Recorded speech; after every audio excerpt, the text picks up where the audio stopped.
no one knows what's going on. Like, I don't think anybody actually feels like, yes, I understand this crazy career. Like, nobody feels that way at all. And like, it's scary, especially like at the beginning, but then making peace with that. And then, like you said, in turn, trying to help other people who like are still in that place, because it is scary.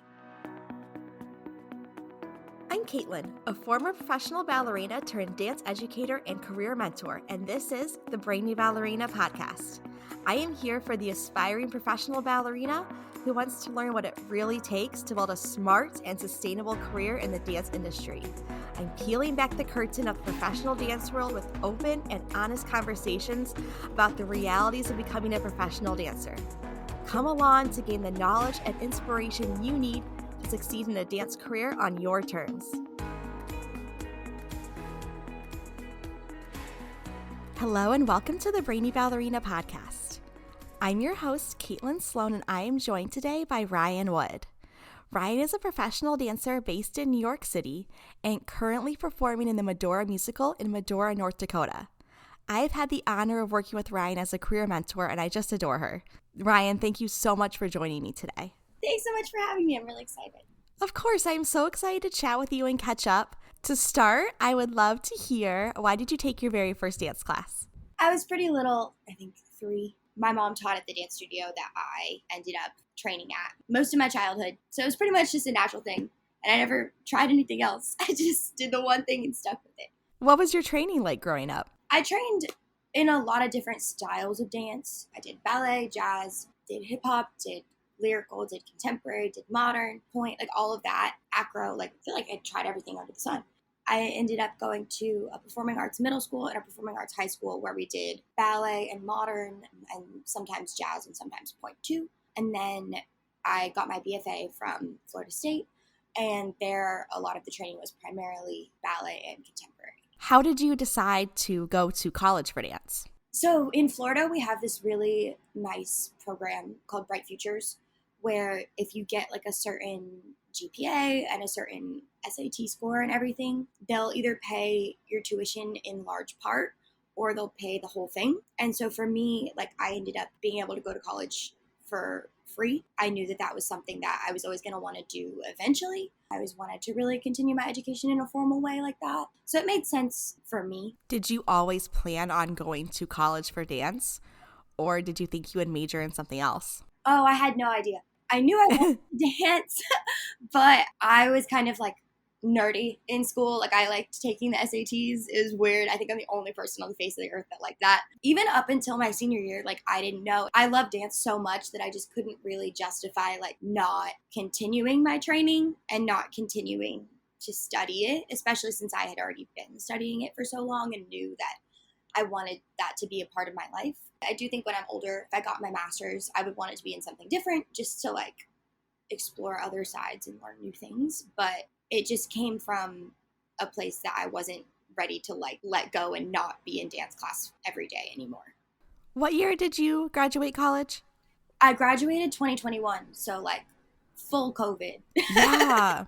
Okay, that's what I thought. So what was it like being in college for dance during a global pandemic? It was crazy. 2020, that spring was like, of course, when everybody went home and thought that it was just going to be like a week-long thing. And then, at least in my program, we stayed home the entire next year. Like, I think they did end up letting us into the studio space eventually, but they had the squares taped on the floor and we were still taking class on Zoom. Only a small handful of us that like really wanted to be in the studio were in the studio. Like one of my professors was Suzanne Farrell. She was a guest professor and she would teach us like a couple times every semester. And I was like taking a Suzanne Farrell ballet class in my living room in my college apartment. And I was like, I don't think this experience is ever going to happen to me again, you know? Seriously. And then you graduated and you moved to New York City. Yeah, that was kind of not impulsive, to be honest. So my school, their senior year, the seniors had always done a semester in New York City. It's optional, but it was like this big thing that I feel like it would help you because we were going to school in Florida and so much of dance is in New York City. It was kind of intended to like help you understand that dance scene and help you with like a post-graduation transition if that is the place that you wanted to live. So it was just this program that I really looked forward to doing. And then with COVID, it didn't feel safe to do. So I think honestly, most of my class, like a good handful of us, ended up just kind of moving there post graduation anyway. I had been up there for summer intensives before, and I had friends that I was going to move with, and I knew that part. But it was kind of a weird time. I don't think anybody honestly knew what to do post graduation in the pandemic. Like flying for auditions didn't feel as safe as it normally would have, like that kind of thing. So I just kind of ended up there. And I'm still there. I guess I just leave a lot. Yeah, I mean, you're coming straight out of college, you're moving to New York, still during a global pandemic. Can you talk more about what that transition was like for you? Yeah, it was crazy. I was thinking about this the other day. Some of my first dance classes that I was taking, like at Steps on Broadway, were like in a mask still. Like it was still like at that point in time. And so it was very different from how things are now. I was really grateful to have like my small little group of friends that I was there with. I think it would have been a lot more scary. But in terms of professionally, I was going to class, I was going to auditions when I saw them, but I didn't know really how to do that. And that's when I ended up finding you. And you helped me get a lot more organized and get a lot better of a plan. So that was really nice.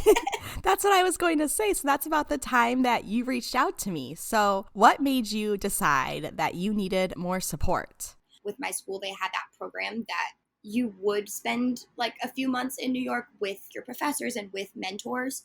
And then that wasn't able to happen due to the pandemic. So then I was like, okay, I'm going to go on my own. I mean, I had just turned 22 when I moved. For me, that was still young, and I still felt like, okay, I know I want to dance. Everyone said come to New York, but how do I make that happen, especially like mid-pandemic, when nothing is like normal? Also, for me, since I was talking about before, like I grew up training in so many different types of dance. Like I remember we talked about this where it was like, I knew I wanted to dance, and I knew like I had certain criteria for like a company, like a work environment that I wanted to be in. I knew like what kind of place I felt like I would do better, but I didn't know in terms of like style, which I don't think a lot of dancers end up with that sort of struggle, but that was mine where I was like, but I love jazz and I love ballet and I love contemporary, and like that was something that I needed help narrowing down too. So yeah, we had a lot of conversations about that and trying to figure out what you really wanted out of your career. Yeah. Style of dance and also location were a few things that you were pretty open on. You were like, I don't really know exactly what style I want to do. I've done so much. I love it all. And you also were pretty open to moving different places to dance. You weren't necessarily stuck in being in one place, but you were really certain on what kind of work environment you wanted, what kind of person you wanted to work for, the atmosphere that you wanted to be in. And you had your values that were very strong to you. So even though some things were pretty fluid, like the style of dance and the location, you always knew what you really wanted out of an environment, which is important. Yeah. I mean, now I'm in North Dakota, so far from New York City, like something completely different. Yeah, to your point, it was like something that I knew I wanted to be treated well. I mean, I had a pretty good experience. There's a lot of more like an old school mentality that is like, okay, we break a dancer down like for their benefit. I think I was pretty lucky that I didn't have that as harshly as I've seen some other people. But then going to college taught me that I'm allowed to have my own values in a workspace. So I think they gave me a good sense of, okay, if I don't feel like I'm being treated well, then like this is not the place for me. And you can be treated like an actual thriving person. And like you can still dance. Like you don't have to get treated poorly. But I mean, again, I think I had a pretty good experience, but it was just having that sense of you can actually walk away from something. It's okay if that's not for you. And then in terms of style, it's like I'm here and I'm doing a musical now, which is like theater jazz or like theater dance, I guess I would say. And I'm so happy doing it. And I've always wanted to try this type of dancing. Even as I'm here doing the same show, I'm like, oh, I kind of miss like contemporary and I want to go take a ballet class. Like I think I'm always going to crave the variety. And Ryan, I love that you have created for yourself a career that has allowed you to do that, because for a while, like we were saying, that was uncertain and you were kind of fighting against the idea that you wanted that. You know, you felt like I need to pick something. I need to stay in one lane. And you really were like, maybe I want to do a concert dance company or have a full-time contract.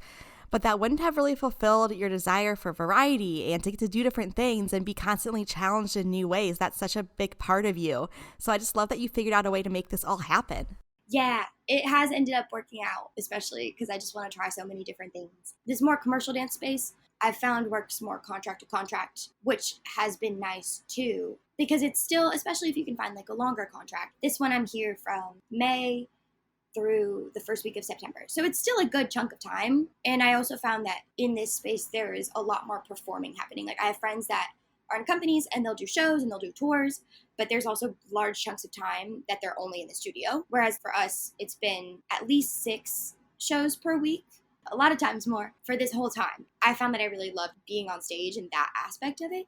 And so the contract situation allowed me to be on stage a lot more too. Yeah, totally. One of the biggest things we also worked on was trying to balance your side gigs with your dancing. Yeah. Because you were constantly in this battle between, I need to work to pay my rent, but I moved to New York to dance, but I'm not making it into class because I'm working so many hours in my side gigs. What progress have you made in that area over the past 3 years? Oh, so much better. So much better. It took so much time, but we got there. I think I was so stressed being in New York, and like it's such an expensive city, and I was just scared. I was like, okay, I have all these like really big bills and I don't know how I'm going to pay them. And then I would get scared about that. And then I'd look up and I hadn't taken a dance class all week because I was scared and I was just picking up shifts doing side gigs.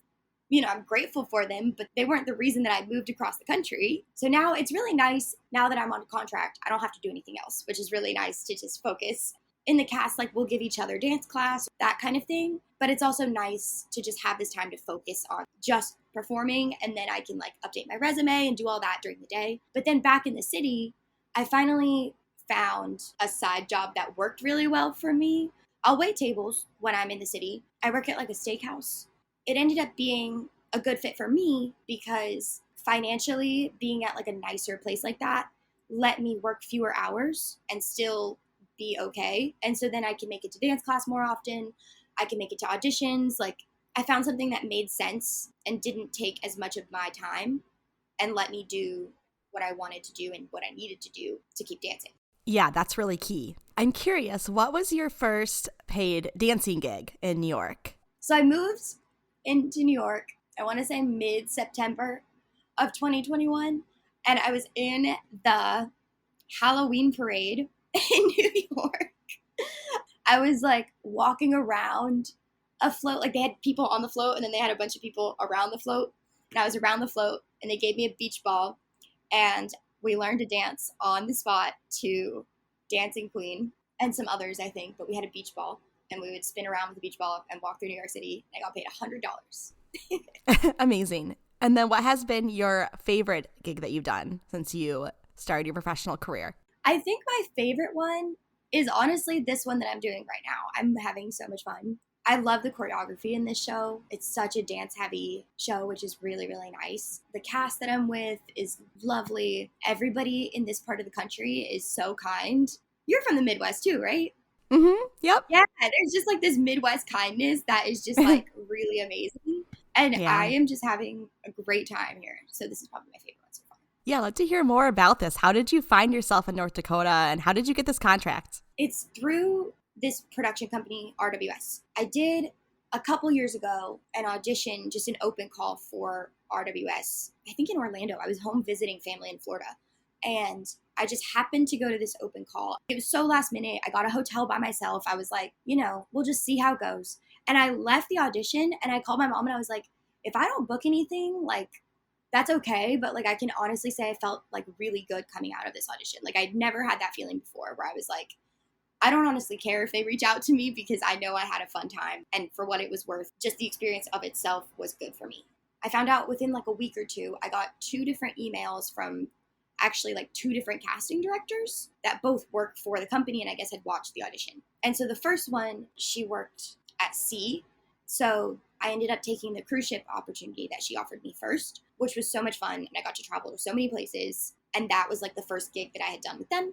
And then coming back to the city, my apartment in New York is only a couple stops away on the train from RWS's studios in New York. So I had messaged both of those casting directors and said, if you have any like workshops or developing shows, I would love to be a part of them. And I would love to like come to the studios every day. I just wanted to see the behind the scenes. And also like I live so close. And then I ended up joining the workshop, the development workshop for the Medora Musical through the other casting director who had offered me a different land-based job at the time, but I ended up taking the cruise ship job. I had such a fun time in the workshop. Everybody was so nice. The choreography was so much fun. So when they asked us if we'd like to stay on, I was like, oh, I'd love to be considered to stay on. And then they ended up bringing most of us from the workshop here. Does the mere thought of audition season make your palms start to sweat? Do you feel completely overwhelmed with getting everything together on top of your regular dancing schedule? I've been there, and I totally get it. As dancers, we spend hundreds of hours honing our technique and artistry. But when it comes to figuring out how to put together a resume or what to expect in a professional audition, we're often left to figure it out ourselves. That's why I put together the Ultimate Audition Guide. This is your one-stop shop for everything you need to tackle professional company auditions with ease. No more spending hours Googling and trying to piece together a somewhat coherent audition package. With this guide, you'll be ready to conquer audition season like a true professional. We're talking resumes, headshots, dance photos, dance reels, plus info on how to find auditions, what to wear, what to expect, how to budget, mindset tips, you name it, it is in this guide. You are ready for this moment. Head to the show notes, grab your copy of the Ultimate Audition Guide, and empower yourself with the knowledge to approach audition season like a true professional. What a great lesson for dancers, and just a reminder that it's not going to come to you. Nobody's going to come bang down your door to give you a job. You have to send the email, you have to go to the audition, you have to put yourself out there, and anything could happen. You never know what you'll get out of it, but you have to try and just be a little bit brave sometimes and put yourself out there. Yeah, it was scary. Yeah. I'm proofreading the email like 30,000 times, and I'm like making other people hit send for me, but like it worked out, so I was glad. And I'm so glad you said that because it is scary, and sometimes you just have to do it scared and remind yourself, what's the worst that can happen? The worst that can happen is they say no and you don't have a job, but that's the same exact result you would have gotten if you didn't do it at all. I feel like I still, at this point in my career, experience that, where it's a little bit scary to send an email or reach out to somebody or apply for a job I want, even though I've had a career in the industry for a long time. Honestly, that's one of my biggest jobs as a career mentor, is being that hype person and being the person who says, go to the audition, send the email. Just being the person in your corner is going to keep you accountable. Yeah, it feels so vulnerable. You're right. Like the worst that can happen is either they don't answer and they lose the email in 1,000 emails, which is what it is, or like they do answer and they're like, oh, we don't have anything for you right now. Okay, thanks. The risk is really low, but it feels really high, you know? That's so true. Yes, it feels really, really high. And because we don't want to be rejected, rejection feels really hard, but the actual risk is truly low. And the potential reward is so high. You could be getting the job of your dreams. Yeah, it's a skill like anything else. It's just scary. Yep, exactly. I want to go back a little bit, and I'd love to hear about your experience dancing on cruise ships. Yeah, it was a lot of fun. I could not have known less about it. I'll never forget. She emailed me probably 10 a.m. and by 1 p.m. I had been like, yes, you know, I was like, Ryan, what are you doing? You don't know anything about this. This was my first time leaving the country. I'm flying to Abu Dhabi. Like if we had gone to like Spain, I took high school Spanish, you know? It was just such a different place to go for the first time. And it was so cool. Like it was really a fun experience. I could not have known less about what I was doing while I was doing it if I had tried. It was crazy, but it was really cool. We did 3 shows. So we worked 6 days a week and it was 2 shows per day. And we would do like 2 days of the first show, 2 days of the second show, 2 days of the third show, and then a day off, which was really nice and fun trying to get to do like 3 different things. Yeah, you can just find different things in the choreography and different things. And you know me, I like variety. So I had a good time. I don't know what else to say. What do you want to know? I'm curious about the workload because you said you're doing 12 shows a week, which feels like a lot. Was that manageable for you? How did you feel about that? It was nice. What was cool about my experience was we didn't have any other responsibilities a lot of times. And my mom did cruise ships too. And she said like the dancers are also in charge of like certain elements of like safety protocols because you are part of the crew. I don't really know much about it because I never had to do it, but there's like water safety training and like the lifeboats. Like if something happens, like you're in charge of a lifeboat sometimes or something like that. I don't know much about it, so that could be completely wrong. But I just know that like there's other responsibilities that a lot of dancers on ships will have.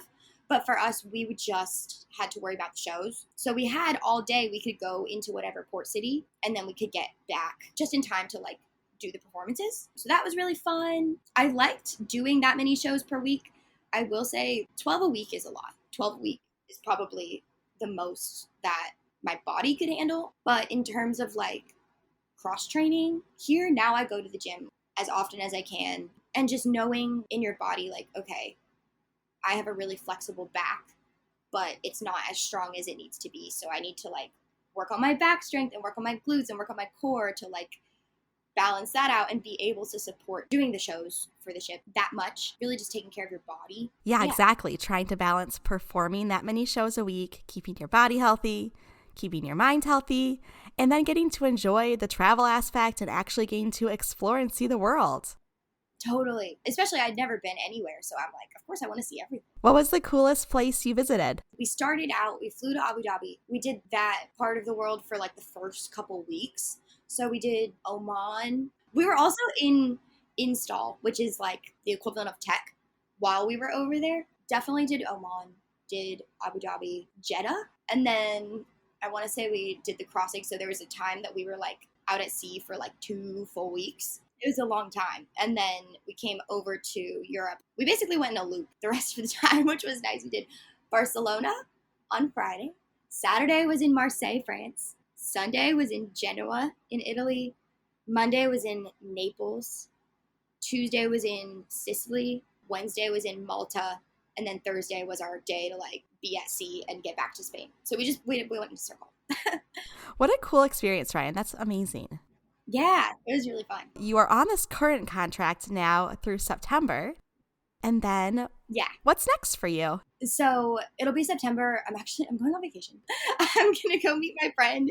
She's backpacking, so I'm going to go overseas and meet her. And then I'm going to go spend some time with my family, kind of just regrouping after being away for so long. And then I'll be back in the city, I think by like mid-October, and I'll be auditioning then. I know a lot of people will do, like while they're here, they're auditioning and they want to just go like contract to contract. But I found it was kind of hard to find time with my family and see my friends in New York.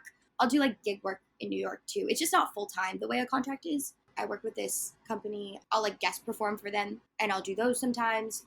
And then there's a contemporary company that I'll join. That's part-time. So it's kind of a scattered answer, but hopefully just get back to New York, do those New York things that I've been doing, and then I'll start looking for another contract then.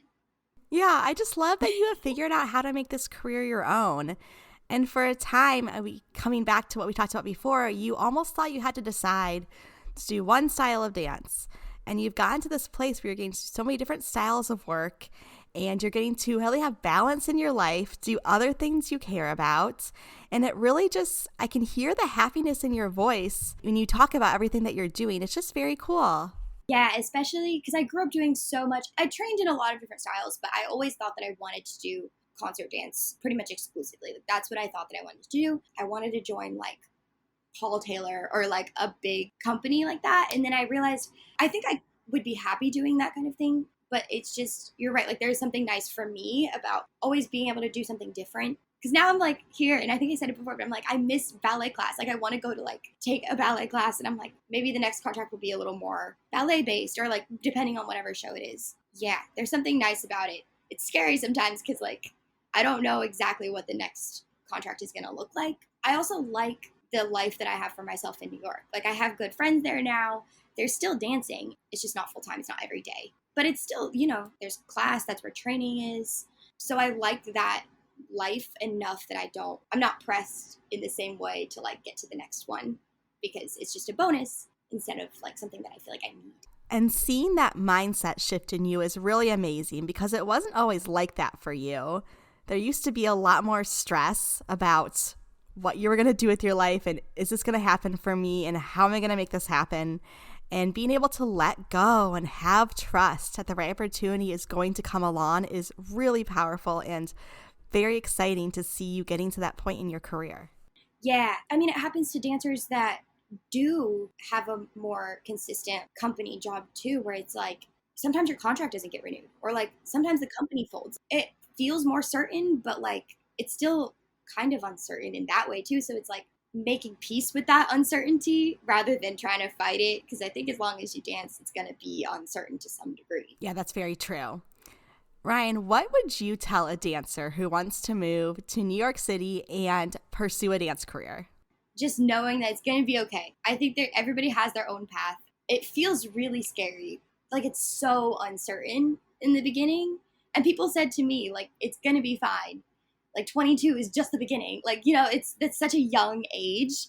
And I mean, I'm only 25 now. I just turned 25. But so much has happened in that time. There's so much trust. You have to trust in your training and trust in your ability to like continue and persevere.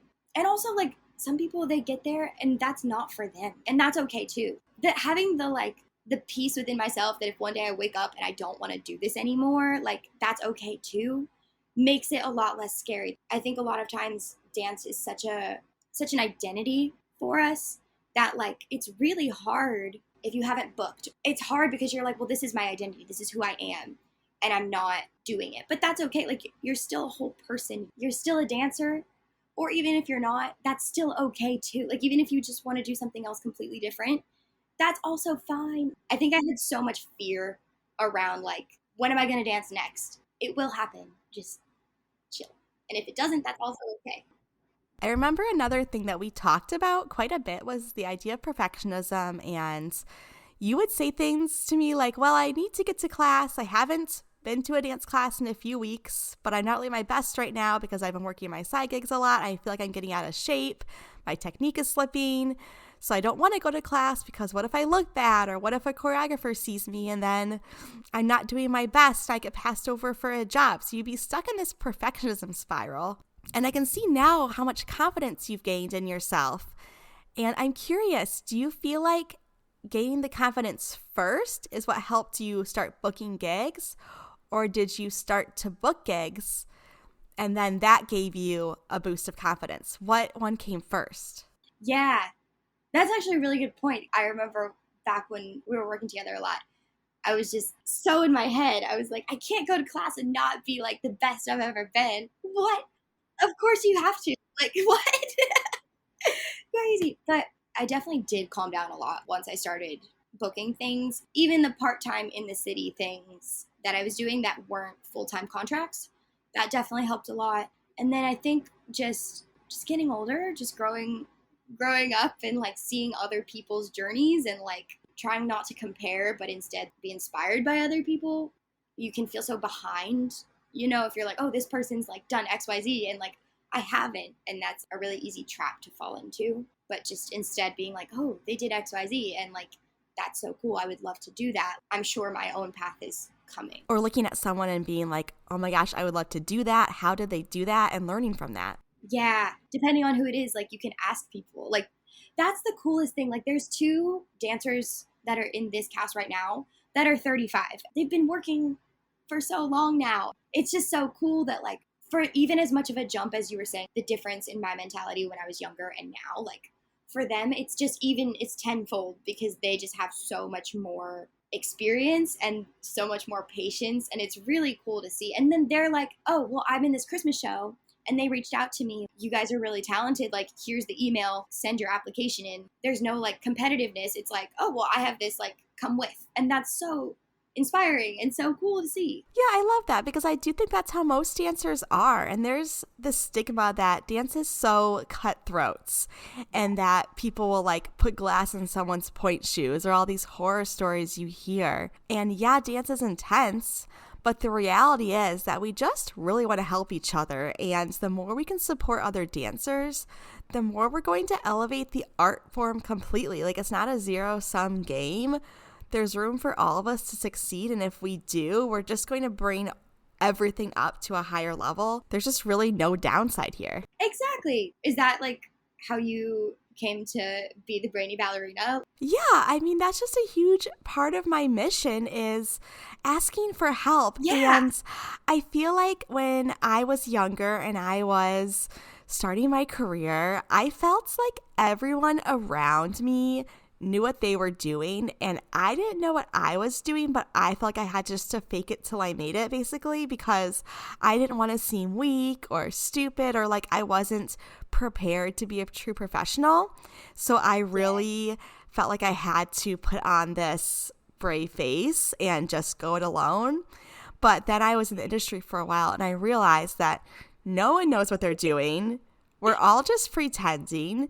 And I really want to normalize asking for help and asking questions and admitting you don't know things, because that's how you learn and how you grow stronger as a dancer. So I really have found my place in the dance world at this point in being that support system for dancers and being the person that you can go to with their questions or to talk about things, and being a safe place for them where they feel comfortable talking about things and not feeling scared that they're going to look stupid. Yeah, that's big. Everything you said just is like so true, where it's like, no one knows what's going on. Like, I don't think anybody actually feels like, yes, I understand this crazy career. Like, nobody feels that way at all. And like, it's scary, especially like at the beginning, but then making peace with that, and then like you said, in turn trying to help other people who like are still in that place, because it is scary. Yeah, it is. And you just coming on here and telling your story in the podcast is going to impact a dancer's life, hearing the things you've done. So just anything we can do to help each other out is huge.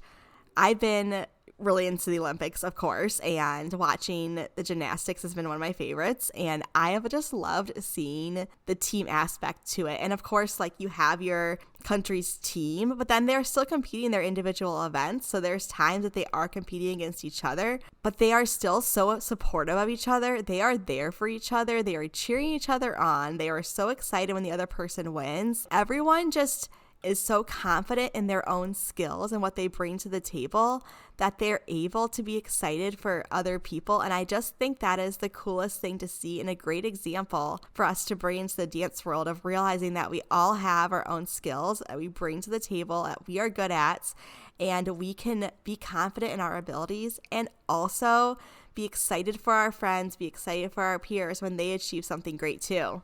Yeah, that's what they say. There's room for everyone at the top. They say, lift as you climb, all of those things that are just, they're so true though. If you're the dancer that is like, oh, well, like, I want this opportunity and I'm going to push this person out of it, the person who's giving you the opportunity, like, also sees that you are putting glass in other people's shoes. Like, there's no point in being that way. Like, it doesn't, I don't actually know, like, what you would hope to gain from that. I know, I have no idea, but it's so funny. Those quotes you were saying remind me of those like cheesy cat posters that were in your chemistry classroom in high school. And yeah, they are so cheesy and maybe cliche, but they're actually true. And it really does make a difference. And like you were saying before, you got an email from someone that you're on a cast with inviting you to send your materials in for another gig. And yeah, they sent that to you because they saw that you're talented and a beautiful dancer, but also because they enjoyed working with you, because you were a great teammate, and because you brought joy to the rehearsal studio, and because you had good work ethic, and you show up and you're there for them and you are ready to go. And your reputation truly does precede you, and your character is so important, and it's going to make a difference in your career longevity. Yeah, and I think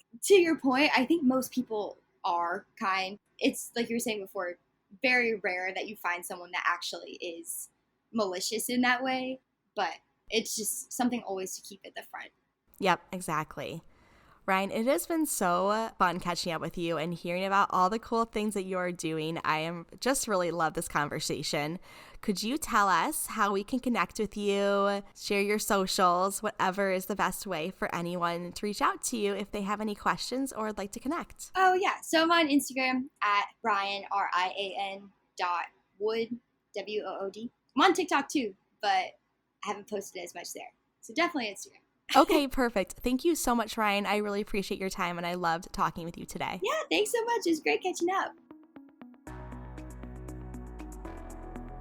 Thank you for tuning in to the Brainy Ballerina podcast. If you found this episode insightful, entertaining, or maybe a bit of both, I would so appreciate you taking a moment to leave a rating and hit subscribe. By subscribing, you'll never miss an episode. And you'll join our community of dancers passionate about building a smart and sustainable career in the dance industry. Plus, your reigns help others discover the show too. I'll be back with a new episode next week. In the meantime, be sure to follow along on Instagram at The Brainy Ballerina for your daily dose of dance career guidance.